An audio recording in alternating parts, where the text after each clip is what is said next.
In this video we will demonstrate you osCommerce version 4.x installation via Let Me Install Myself option for single active sales channel.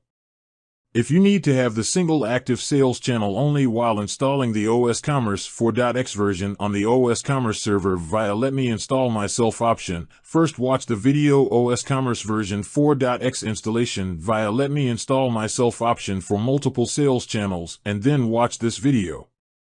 Regarding installing osCommerce 4.x version on the osCommerce server, please note that for the evaluation purposes the trial period is unlimited at the moment, but will be limited to 30 days by the end of 2023 or at the beginning of 2024. After this policy is implemented and your 30 days trial period is over, you will have a choose to sign up for the osCommerce hosting service at a very reasonable price or migrate your website to another hosting provider. In order to choose the single active sales channel during the installation process mentioned above, select the required sales channel from the drop-down list at the fourth step, Settings, as well as fill in the required fields and click on Update Database button.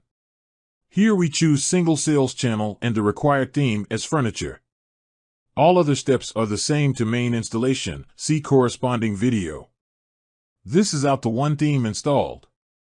Click on Sales Channels tab to confirm that the chosen single sales channel has been activated and the other sales channels are inactive, but can be used for reference in the future if necessary.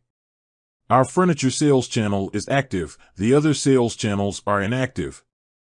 Click on Design and CMS and Themes tab to confirm that the furniture theme has been installed as well as other themes have been installed and can be used for reference in the future if necessary. Here is the furniture theme and the other themes have been installed as well. And now you can start configuring your website further.